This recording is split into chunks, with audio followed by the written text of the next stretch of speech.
Kematian Ismail Haniyeh yang menjadi tonggak diplomasi Hamas dalam menuju gencatan senjata hingga perdamaian membawa kelompok militan tersebut memulai operasinya kembali dalam perlawanannya melawan Israel. Dengan mengirimkan 2 rudal M90 ke Tel Aviv, menjadikannya sebuah babak baru bagi Hamas setelah vakum untuk menyerang wilayah Israel sejak Mei kemarin. Serangan ini juga menjadi sebuah pembalasan atas pembantaian Zionis terhadap warga sipil dan perpindahan yang disengaja terhadap rakyat Palestina.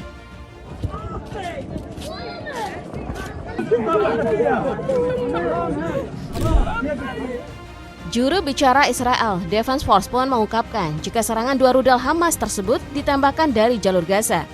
Namun sayangnya 1 rudal dikabarkan oleh juru bicara IDF gagal mencapai wilayah Israel dan rudal lainnya mendarat di laut dekat Tel Aviv. Lalu pertanyaannya, apa yang didapatkan dari serangan ini?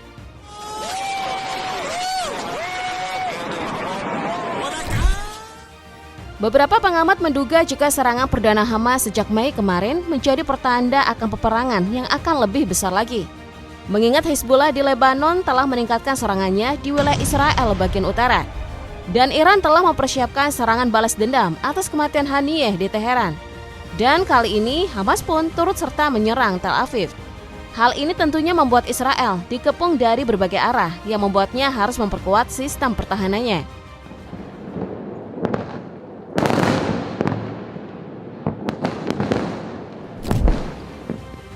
Namun hal yang cukup menyita atensi publik dan juga para pengamat adalah rudal yang digunakan oleh Hamas. Seperti yang dikatakan sebelumnya bahwa rudal tersebut bernama M90 yang sepertinya diproduksi sendiri oleh kelompok militan tersebut. Namun beberapa pengamat menduga jika komponen-komponen yang ada di dalam rudal M90 ini berasal dari Teheran.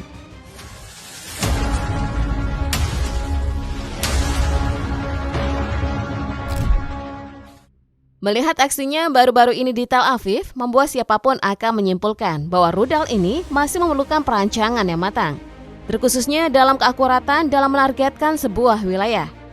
Pasalnya sebanyak apapun rudal M90 yang diluncurkan, pastinya tidak akan berguna jika tidak mengenai tempat secara tepat sasaran.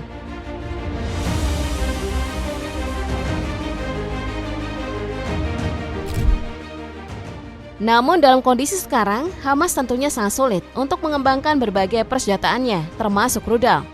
Di tengah peperangan dan keterbatasan komponen penting sebuah rudal akibat pembatasan militer Israel, membuat Hamas sulit untuk mendapatkan bantuan dari sekutunya Iran.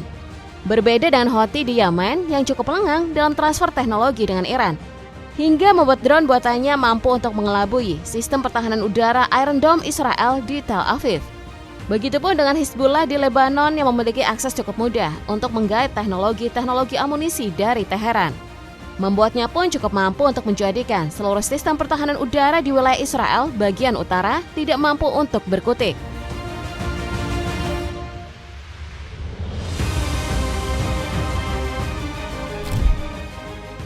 Tapi di sisi lain, rudal yang juga disebut oleh Hamas sebagai Al-Makatma sejatinya sudah nyaris mendekati sempurna.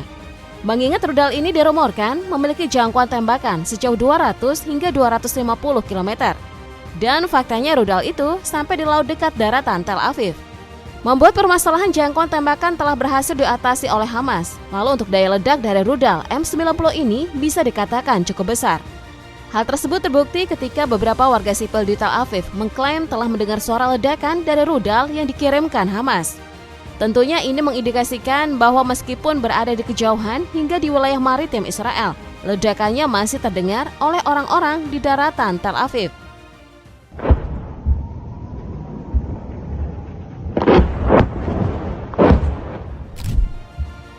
Namun hal yang tidak disadari oleh berbagai pihak adalah rudal ini berhasil mempecundangi seluruh lapisan sistem pertahanan udara Israel. Pasalnya juru bicara IDF tidak menyebutkan jika rudal M90 ini berhasil dicegat oleh sistem pertahanan udara mereka. Ini membuktikan bahwa rudal tersebut berhasil melenggang melewati sistem pertahanan udara yang ada, terkhususnya di dekat perbatasan Israel dan juga Palestina. Karena pasnya untuk mencegah kejadian 7 Oktober terulang kembali, Israel tentunya mengerahkan sistem pertahanan udara lebih banyak di dekat perbatasan Israel dan Palestina. Namun sepertinya sistem pertahanan udara mereka sama sekali tidak berhasil mengintersepsi rudal buatan Hamas tersebut. Hal ini pun menimbulkan pertanyaan besar, apakah Hamas hanya sedang menguji roket M90-nya ini?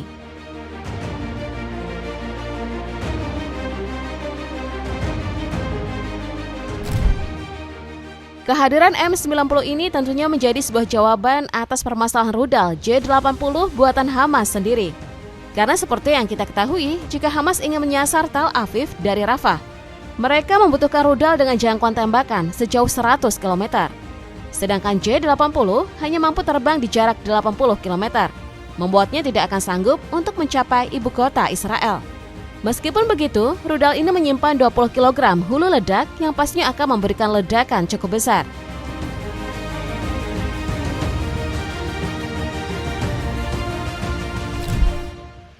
Meski begitu, sayap militer Hamas yakni Brigade Al-Qassam masih tetap menjadikan RPG-7 sebagai senjata andalannya untuk memukul mundur tentara IDF yang membawa kendaraan lapis baja maupun tank Merkava di Gaza. RPG-7 ini sebenarnya tidak berasal dari Rusia, melainkan dari Iran yang mereka tiru sedemikian rupa untuk disalurkan ke proksi-proksi di Timur Tengah. Meskipun begitu, Iran hanya menjadi penyokong untuk peluncur RPG-7-nya saja. Sedangkan untuk amunisinya, Hamas disebutkan memproduksinya sendiri.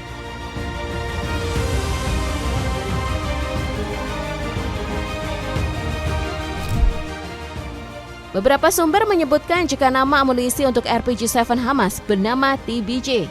Ini merupakan hasil ciptaan Hamas yang diteliti menyerupai amunisi TBJ-7 buatan Rusia. Namun tentunya amunisi milik Hamas dan Rusia jauh berbeda, terutama pada biaya produksinya. Hamas tentunya akan menekan biaya produksi dari amunisi TBJ-nya ini, meskipun harus mengorbankan keandalannya pada saat ditembakkan.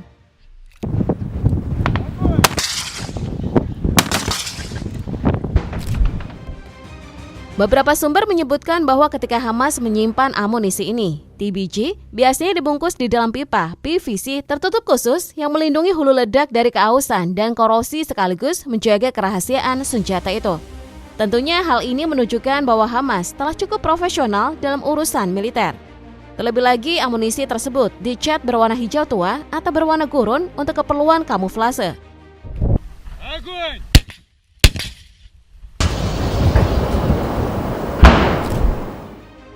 Secara detail, amunisi TBJ untuk RPG-7 ini terdiri dari dua bagian. Yang pertama adalah muatan berongga kecil yang dirancang untuk penetrasi lapis baja ringan. Dan bagian kedua berisi muatan termobarik berukuran besar dengan diameter hingga 105 mm.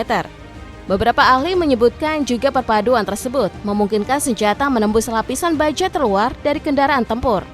Lalu setelah penetrasi awal, terjadi ledakan yang menciptakan efek terbakar dan peningkatan tekanan udara di dalam kendaraan lapis baja.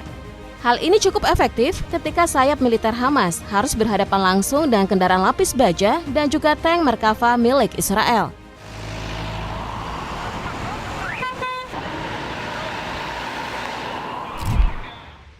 Pihak Hamas sendiri pernah membocorkan bahwa amunisi TBJ ini memiliki ukuran kaliber sebesar 105 mm yang disebut-sebut memiliki bobot seberat 4,5 kg.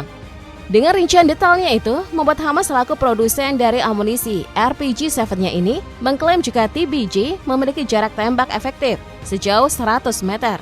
Kemampuan ini cukup mendukung karena Hamas memanfaatkan jalur terowongan untuk melakukan strategi gerilya di Gaza.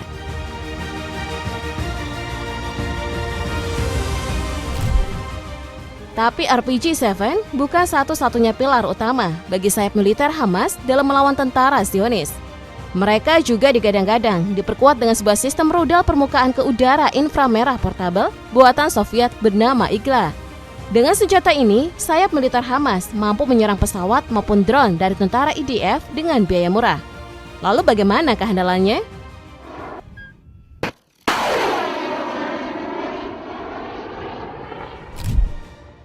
Pada dasarnya Igla memiliki panjang 1,5 meter dan diameter hanya mencapai 72 mm. Yap, Igla begitu ramping hingga hanya memiliki bobot seberat 17,9 kg termasuk sistem peluncurannya. Namun di sisi lain, rudalnya diklaim membawa hulu ledak seberat 1,17 kg yang tentunya cukup mampu untuk menyerang benda tertentu di udara. Tidak hanya itu, berkat desain rudalnya yang cukup ramping, membuat misilnya mampu melaju hingga kecepatan 570 meter per detik. Dengan kata lain, rudalnya tersebut juga bisa menyerang sebuah jet tempur dengan kecepatan rata-rata 2000 km per jam. Terlebih lagi jangkauan tembakannya tersebut disebut-sebut mampu untuk menjangkau target sejauh 6 km meskipun berada di ketinggian 11.000 kaki di udara.